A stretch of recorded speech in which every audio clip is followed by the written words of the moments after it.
കുഞ്ഞുങ്ങൾ കരഞ്ഞാൽ കളിപ്പാട്ടം എടുത്തു കൊടുക്കും.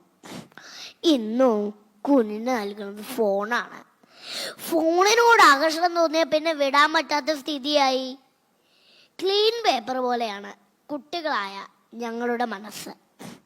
അതിലെന്ത് വരച്ചാലും പുല്ലിന്റെ പുറത്തുകൂടി നടക്കും പോലെ, പച്ചയിറക്കല വളയും പോലെ ആഴത്തിൽ പതിയും. വാട്സാപ്പിൽ നോക്കി നോക്കി കുഞ്ഞിനെ വളർത്തിയ ഒരു അമ്മയുടെ അനുഭവം നിങ്ങളെല്ലാവരും കണ്ടിരിക്കും.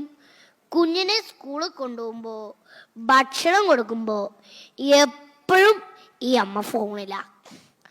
കുഞ്ഞിന്റെ മനസ്സിലോ ജീവിക്കുന്നത് ഇങ്ങനെ വേണം എന്നുറച്ചു. കുഞ്ഞങ്ങനെ വളർന്നു വലുതായി.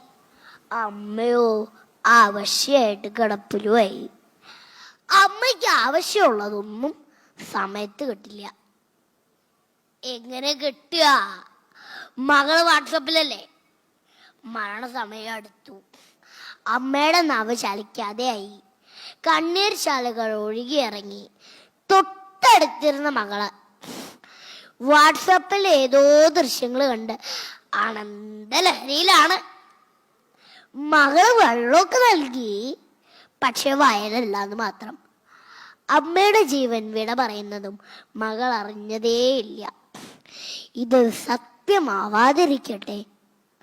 ഫോണും ടിവിയും എല്ലാം ആവശ്യത്തിനാവാം, ലഹരി ആവാതിരിക്കട്ടെ.